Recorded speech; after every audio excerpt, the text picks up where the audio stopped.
Hello and welcome to my Specialization Introduction and Outdoor Content Guide for the Balance Druid in World of Warcraft Battle for Azeroth. If you haven't watched the primer video for this series, I recommend that you do that now. There'll be a link in the description below, and that video will get you up to speed on what exactly it is we're doing in this series. So we're here on our Balance Druid. We've got our action bars all cleared out. If we go into our talent tree, these are the talents you can select to fulfill the conditions laid out in the primer video. Now that that's done, we're going to get into the spell book and organize our spells. Now, we do want to talk quickly about druids and their ability to shapeshift. Now, as a druid, you start out in your kind of default form here, whatever your character is. And then you have the ability to shapeshift into different forms. In the case of the Balance Druid, you have 4 forms that you're able to shapeshift into by default. The first one would be your bear form. This will increase... Let's get these off of here. This will increase your armor by 220%, stamina by 25%, grant you protection from polymorph effects, and increase your threat generation. Whenever you shapeshift, you are freed from movement impairing effects to whatever form. Next, we have the cat form. This will increase your auto attack damage by 40%. It will increase your movement speed by 30%, grant you immunity to polymorph effects, and also decrease the amount of damage you take when falling. You also have your travel form. This will increase your movement speed in land, air, or water, depending on which one you're in. And then finally, we have our moonkin form. Now, quickly, I want to let you know that the bear form and the cat form, generally, we're not going to use those. They're a little bit more utility-oriented, and I'll leave those to you to figure out. We're going to focus on the main form for the Balance Druid in this video. Now, we will be using travel form pretty often to get from place to place, but there isn't a whole lot to say about that one. The main form for the Balance Druid is going to be moonkin form. This turns you into a crazy bear, chicken, owl thing. Owl bear. It will increase the damage of your spells by 10%, increase your armor by 125%, and grant you protection from polymorph effects. Also, while you're in this form, single target attacks against you have a chance to make one of your abilities an instant cast instead of having to do the usual cast time. And we'll come back to that after we talk about that ability. Now, when you are a druid, you're going to notice something about your action bars. If we take bark skin and we put it up here in the top, whenever we shapeshift, we can still see it no matter what form we're in.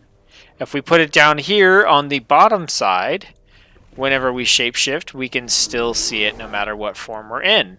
However, if we put it down here on our bottom bar, the section that goes 1 through our equal sign, when we shapeshift, we no longer see that ability. That is because the action bars, the 1 through equals section of the action bar, is tied to each individual shapeshifting form. So if we put bark skin here, we can go to our bear form. We'll put our lunar strike in here. We'll go to our cat form. We'll put our mangle. Go to our moonkin. We can put our entangling roots. And you'll notice that when we shift to these different forms, we have these different action bars available to us. The exception to that rule is that your travel form action bar and your regular form action bar are the exact same. So what does this mean? It means that when you are adding abilities to your action bar, you want to be in the shapeshift form that concerns that ability. So if an ability says you can only use it in bear form, make sure you're in bear form, then put it somewhere on your ability bar. That way you won't, shift to bear form and go, what happened to all my abilities? So for the purposes of this video, we're really only going to be focused on moonkin form and the abilities that apply to it. So let's go ahead and we will start sorting through the abilities in our spellbook. Now, I'm not going to go into super depth on any of these particular abilities. I will give you a brief description so you know what the ability does and can kind of understand why it's going into the area that it is. We're going to start off with Bark Skin. This is a defensive cooldown ability. It will reduce damage that we take and also prevent us from getting our spells interrupted or delayed. Next, we have Dash. This is a combat utility ability. It will shift us into cat form and increase our movement speed by 60% for 10 seconds as long as we stay in cat form. So this will help us get around or run away from enemies if that we took on too many of them. Entangling Roots is an ability that will root a target in place and damage may cancel the effect. That's a crowd control ability. We have Growl. This requires bear form. We're just going to skip that, but it is the taunt ability of the druid. Hibernate is a crowd control ability that puts a target to sleep. It only works on beast and dragonkin, so it kind of has limited use in the outdoor content. Most of the time you're just going to kill something, not put it to sleep, but we still put it over here. We have Innervate. This is a defensive cooldown. This will infuse a friendly healer with energy, allowing them to cast spells without spending mana for 12 seconds. This is a combat utility ability that we may not use very often, just from the nature of it being a friendly healer. Lunar Strike is part of our core rotation. Mangle is an ability that we use in bear form, so we're going to skip that one. Moonfire, part of our core rotation. Prowl will shift us into cat form and put us into stealth, so we can stealth around places. Rebirth is a combat utility ability that we probably won't use that much in open world content, but it is a battle res. It allows us to bring a target back to life while we're in combat, but we may do that occasionally, so we'll put that down here with our combat utility abilities on the right side. Regrowth is a combat utility ability that will heal us for an amount and then also put a heal over time buff on us that will heal us for 12 seconds. We can use this while in Moonkin form, and that's good because if it didn't say that we could do that, using this ability would shift us out of our Moonkin form back into our regular form, and we lose all those nice defensive armor that Moonkin form has. So you're trying to heal yourself because you're taking damage, but it'll shift you out of Moonkin, and then you lose that durability. So it's good that we can cast that while we're in Moonkin form. Rejuvenation we're getting from one of our talents here, so we're going to skip over that one. Remove Corruption is a combat utility ability we're probably not going to use very much. It will remove all curse and poison effects from a target. You're generally not very worried about that in open world content. Revive is going to go in our miscellaneous spells. It's our ability that lets us resurrect a character out of combat. Shred is a cat form ability. We're going to skip that. Solar Beam is a crowd control ability. It will interrupt targets in a location and do an AoE silence. Solar Wrath is part of our core rotation. Soothe is a combat utility ability we probably won't use very much that will remove enrage effects on a target. Starfall is part of our core rotation. Star Surge is part of our core rotation. Sunfire is part of our core rotation. Swiftmen we're getting from a talent, so we're skipping. Teleport Moonglade will teleport us back to the Moonglade. We'll use that out of combat, so that will go in our miscellaneous section. Wild Growth we're getting from a talent, so we're skipping that, and that brings us to the end of the active spell abilities for the Moonkin. So, now let's talk about the resources available to the Balance Druid. The Balance Druid has two resources available. The first one is mana. You have a amount of mana based on the amount of your intellect. You start combat with that and you spend it in order to cast spells. The other resource, and the more important one for the Balance Druid, is Astral Power. You start with none of this, and you can build up to 100 of it, and you use it to cast your more powerful spells. So let's take a look at the basic rotation for the Balance Druid. So you're going to open up combat by casting your Moonfire and your Sunfire. Moonfire will deal a little bit of damage to the target and then put a damage over time debuff on them that will deal damage for 22 seconds. This will also generate some astral power for you. Sunfire is very similar in that it will also deal a little bit of damage, deal damage over time within 18 seconds. However, it also kind of pulses out and does some damage to all enemies within 8 yards and generates astral power. So let's take a look at this real quick. On this target dummy, if we cast Moonfire, you're going to see we get damage coming off of this.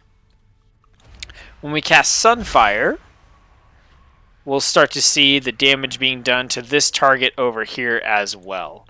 So both of those we want to put on our target, even if it's just one target, because we want those damage over time effects. After that, we're going to want to start building up our astral power, and we're going to do that through one of two ways. If we're fighting a single target, we're going to want to cast Solar Wrath. Solar Wrath is a 1.3 second cast. It deals an okay amount of damage and generates 8 astral power. So let's take a look at that. Just a quick whoop. There we go. And then the other way that we can generate astral power is through Lunar Strike. Lunar Strike has a longer cast time. It calls down a strike of lunar energy which deals damage to the target and splashes for a little bit of damage to other targets, other enemies within 8 yards. And this generates 12 astral power. So if we are trying to fight multiple targets, we will cast Lunar Strike instead. Okay? So we've got our Moonfire and our Sunfire up. We're either casting Solar Wrath on a single target or Lunar Strike on multiple targets. We're building up our astral power so that we can spend it on one of two abilities. First, you have Star Surge. Star Surge will, it's an instant cast ability, costs 40 astral power. It does a big chunk of astral damage and also grants us lunar and solar empowerments, which we will talk about in a bit. If we're fighting multiple enemies, we will cast Starfall. Starfall costs 50 astral power, and it calls down falling stars that deal a nice amount of damage to all enemies in the target area over 8 seconds. So that is the basic core rotation. So let's practice that a little bit here. We're going to Moonfire. Sunfire against a single target. We're just going to start casting Solar Wrath. And we're going to build up enough astral power so that we can cast our Star Surge. Boom, there we go. Now, against multiple targets, we'll cast our Moonfire, our Sunfire. We'll start casting our Lunar Strike a bunch of times until we build up to enough astral power to be able to cast Starfall. Then we'll put that out, and this is a big AoE, and we can just put that down wherever we want. And all targets in this area will take damage from that. And it's very pretty. Alright, so that is the core rotation for the Moonkin. You will have noticed some shiny buttons popping up and some symbols and things. That has to do with the passive abilities we have as a Balance Druid.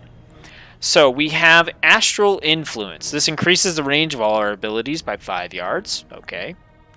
Then we have Eclipse, our Lunar Strike, which we cast here. It's our multi-target astral power generating ability. Has a 20% chance to give us solar empowerment. Our Solar Wrath, which is our single target astral power generating ability, has a 20% chance to grant us lunar empowerment. Now, what do those empowerments do?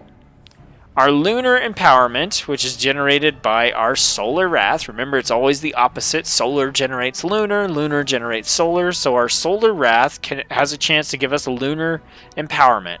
A lunar empowerment will increase the damage of our next Lunar Strike by 43% and reduce its cast time by 15%. So what this means is if we are fighting against a single target. That's the reason we'd be using Solar Wrath, right? We do our Moonfire, we do our Sunfire, and now we start casting Solar Wrath. We're fighting against a single target, and now, all of a sudden, our Lunar Strike has this lunar empowerment, so it has a nice increase on the damage and a reduced cast time, which means it's going to hit harder against that single target. It's going to help us kill that one enemy. Okay, so our solar empowerment, which we get from casting Lunar Strike, causes our next Solar Wrath to explode for an additional 21% of its damage to all nearby enemies and reduce its cast time by 15%. So we're fighting multiple enemies, right? We Moonfire, we Sunfire on our primary target, then we start Lunar Striking because we're hitting multiple people with this ability.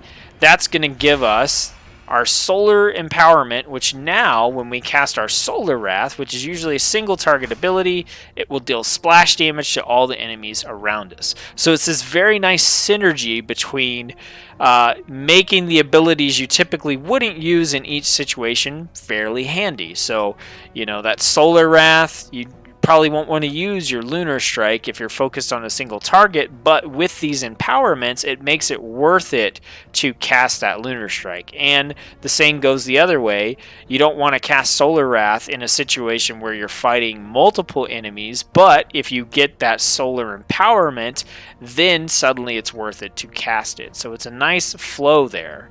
Now, remember, our Star Surge does some damage to the target, and it gives us both lunar and solar empowerment guaranteed. So we can build up to a Star Surge, hit that, and then we guaranteed get a solar and lunar empowerment for both of these abilities. After that, we have our Mastery, which is Starlight. This increases our Moonfire, Sunfire, Stellar Flare, and Starfall damage by 23%. So Moonfire and Sunfire we're using in our opening. Stellar Flare is an ability that we're not using as part of our core rotation. And Starfall is our big AoE ability. So all those are going to be increased. Our Star Surge damage is also increased. And then increases the damage effects of Lunar Empowerment by 23% and Solar Empowerment by 11%. So that's going to be based on how much mastery you have. But all around, it's just a big damage buff for all of our abilities.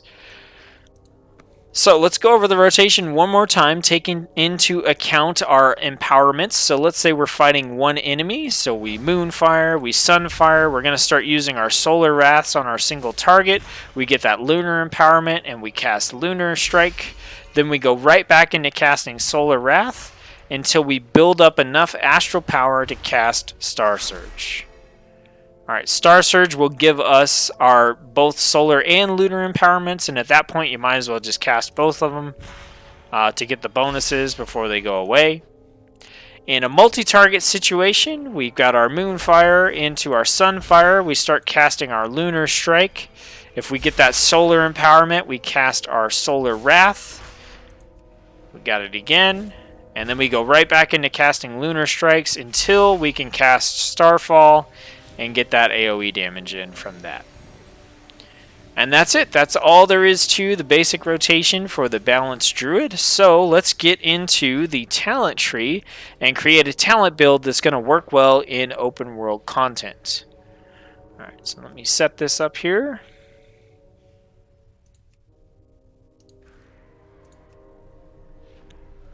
Okay, so this is the build that I recommend you use for open world content on a Balanced Druid. It's not the only build that you can use. It's the one I recommend, enjoy, and we'll be showcasing at the end of the video. We're going to go through each of the talents, talk about what they do and why we chose them for the build, starting out with Nature's Balance. While in combat, we generate 2 astral power every 3 seconds. While out of combat, your astral power rebalances to 50 instead of depleting to empty. So basically all this means is that while we're fighting, we will passively be generating astral power. This will help us ramp up into using our Star Surge and our Starfall a lot quicker. Also, when we're not in combat, instead of going down to 0 astral power, we'll only go down to 50. This means that we are able to start combat instantly using a Star Surge and getting our empowered Solar Wrath and Lunar Strike, or just being able to build up more. So this really helps us in the outdoor content because we're going from enemy to enemy, and if we're having to constantly rebuild that astral power up purely through using these abilities, that can feel kind of slow. So having this there as a constant generation of astral power, and then being able to start every fight with about 50 will really help that flow just continue to be a lot more beneficial to us in outdoor content where we're fighting those weaker enemies. Next, we have Wild Charge. This is a really cool utility ability. It grants you some sort of movement ability, but it changes based on the form that you're in. So if you're not in any form, or you're in your if you're not in any form, you can target an ally and fly towards them. If you're in Moonkin form, this is actually going to leap you backwards, get you away from enemies that are attacking you. But then you also have some other ability for each form. If you go into bear form, you get to charge an enemy. If you go to cat form, you leap behind the enemy and daze them. In your travel form, it shoots you forward 20 yards, which will help you to travel even faster. And in your aquatic form, your swim speed gets increased by 150% for 5 seconds. And this ability is on a 15-second cooldown, so you can use it quite often. Next, we're going to go with Restoration Affinity. When you're on a druid, you get to pick an affinity for one of the specializations that you're not playing. In this case, we're going to go with Restoration. You could also go with Guardian if you wanted to. Restoration Affinity will grant us access to 3 healing abilities. We have access to Rejuvenation. So this, we'll put these all down here in our combat utility. This will take us out of Moonkin form when we use it, but we can shift right back in. And it is a heal over time buff that will grant us our health back over a period of time.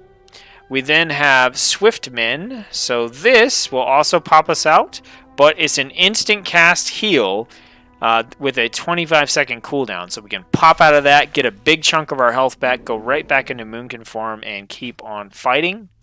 And then we do have Wild Growth as well. This one will heal up to 6 injured allies within 30 yards of the target. The healing starts high and then goes down. So we won't use this one quite as much, so I will shift this one over. But these other two are useful. But we're mainly picking Restoration Affinity for the passive ability, Ysera's Gift. This will heal you for 3% of your maximum health every 5 seconds. If you're at full health, it will heal an injured party or raid member instead. This is really nice. It can help keep us going from enemy to enemy between being able to pop out of Moonkin form, throw on a Rejuvenation, and then pop back into Moonkin form, keep going, get the 3% maximum health restoration from this passive. We should be healed up and topped off at the start of every fight. Another good one to choose would be Guardian Affinity, purely for the passive Thick Hide, which reduces all damage taken by 6%. I like to opt for the Ysera's Gift just because, I'd rather not pay attention to healing myself in between groups of enemies. Next, we have Typhoon. This is going to be a crowd control ability we can use. It will blast enemies in front of us, knocking them back and dazing them for 6 seconds. So this is another good ability to use to just get enemies off of us if they're attacking us at melee range. Next, we have Star-Lord. Star Surge and Starfall will grant us 3% haste for 20 seconds. Oh, I've got this backwards. Sorry, it's 1, 2, 1. Alright, this is the build. Sorry about that. Luckily, it's right there where we just got to. Soul of the Forest is a talent that I choose here. This increases the damage bonuses from solar and lunar empowerment by 30%. So now, if we take a look at this, our empowerments normally are going to give us 43% increased damage on our Lunar Strike, 21% on our Solar Empowerment. With Soul of the Forest, we now get 56% and 28%. So a nice increase in that. And also, this reduces the astral power cost of Starfall by 10, meaning that it now costs 40 astral power just like Star Surge does, so we don't have to build up quite as much to be able to use it against multiple targets. Next, we have Twin Moons. Moonfire, which we're casting at the start of every fight, deals 20% increased damage and also hits another nearby enemy within 15 yards of the target. Now, the cool thing about this is Moonfire is single target only, but with this talent we can hit a couple of enemies, and since Sunfire is dealing its little AoE damage anyway, we'll be able to do increased damage all around to the enemies that we're fighting. And then finally, Shooting Stars, Moonfire, and Sunfire, our two dot abilities here, have a chance to call down a falling star, dealing 315 astral damage and generating 4 astral power for us. So that's just some passive increase to our damage. So none of these really change the rotation as far as combat goes. It's entirely up to you if you want to open up with like a Star Surge on a target or a Starfall on a big group of enemies and then generate your astral power back, or if you just want to open up like usual and have more astral power to spend a little bit later in the fight. Entirely up to you. But let's go ahead and put our Sunfire and our Moonfire on and see if we can. There we go. We got our little shooting star falling down that does that additional damage. Let's see if we can get another one. There we go. So everything else we're pretty much just doing the exact same way we were before. The main difference, we could just open up with Star Surge instead and then get our empowerments, and we could use our empowerments right away. Then put up our Moonfire and our Sunfire and kind of go from there. So it's really up to you at that point. Alright, so next we're taking a look at the PvP talents in case you want to toggle on War Mode but mainly focus on PvE content. First up we have Relentless. This will replace your Honorable Medallion. It'll give you a 20% reduction to any incoming crowd control. Nice passive set it and forget it talent. Next we have Crescent Burn. Using Moonfire on a target already afflicted by Moonfire's damage over time. Effect deals 35% additional direct damage. So if you happen to, you're almost always going to want to Moonfire again before Moonfire wears off. So this will make that a little bit stronger. Iron Feather Armor. Moonconform increases your armor by an additional 25%, so you'll go up from 125% to 150% armor, and reduces your chance to be critically hit by melee attacks by 20%. So this is a nice defensive passive ability we can use here to increase our survivability. And then finally, Thorns. This is an ability on a 45-second cooldown. You sprout thorns for 12 seconds, either on you or a friendly target. When you take melee damage, your thorns will deal up to 5% of the attacker's total health in nature damage back to them. Also, attackers will have their movement speed reduced by 50% for 4 seconds, and this is good for helping you kite enemies around or just keep them out of melee range of you in general. So those are the PvP talents that I would recommend if you're going to toggle on War Mode, focus on PvE. The only thing left now is to take this build out into the open world and show it off. So I will cut to that, and I'll see you there. Alright, so we're here in Suramar City. We're just going to fly down and test out the build against a few different types of enemies. So let's go ahead and shapeshift over to our Moonconform, get that increased armor and spell damage. So as always, we're going to open up with our Moonfire, our Sunfire. Single target, we're casting Solar Wrath.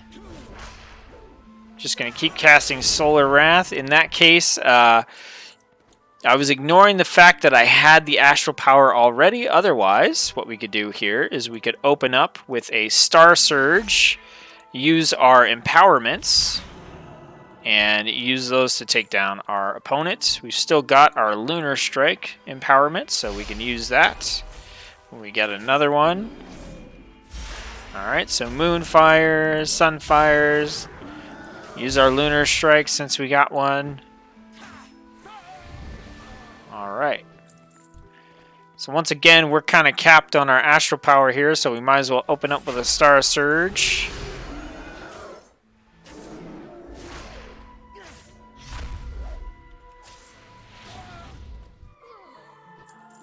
Alright, another Star Surge here.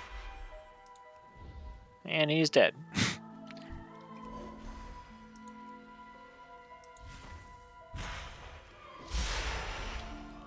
Alright, so you can see how you can kind of like really nuke down single targets here, but what we really want to see now is how does this do in a situation where we're fighting a bunch of enemies. So we'll go back into our Moonkin form. Alright, we're going to open up with a Starfall here. We're going to use our Lunar Empowerments. We can cast our Bark Skin here if we need to.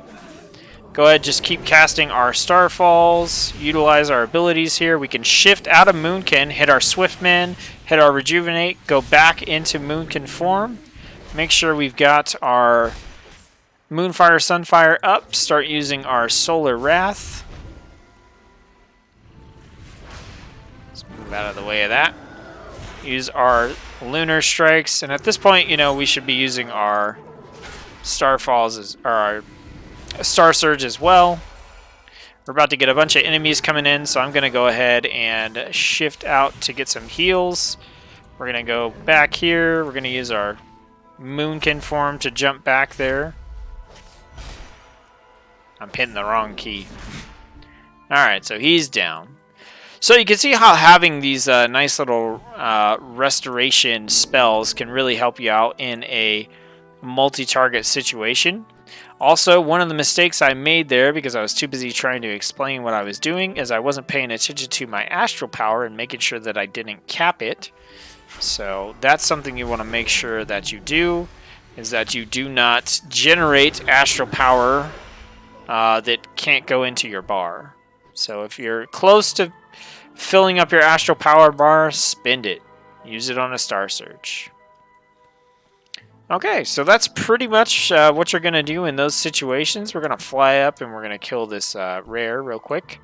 We're going to take these guys out with a ready-made Starfall. We're going to use our empowered Lunar Strikes and then our empowered Solar Wrath to deal AoE damage to these guys. Single target, we use our Solar Wrath. Alright, so here we're going to Star Surge. We're going to Star Surge again, and now we're going to cast our damage over time abilities. Start using up our empowerments against this target. As we build up our astral power, make sure to spend it on more Star Surges, and that's going to give us more empowerments to use. And there we go. That's all there is to it. So remember, build up your empowerments, spend them, make sure your damage over time is there, and don't let your astral power cap. Pretty simple. Alright, so that's it for the build. I hope that you've got a better understanding of how to play a Balance Druid. If I accidentally said Moonkin or Astral Druid or something, I apologize. I hope you now have the confidence to go out on your own Balance Druid, try out this specialization, you know, questing, farming, leveling, and see if it's something that you'd like to play in Battle for Azeroth. If you liked the video, give me a thumbs up, subscribe, whatever you want to do to encourage me to keep making these videos, or videos like this. And I hope you have a good time in Battle for Azeroth, and thank you for watching.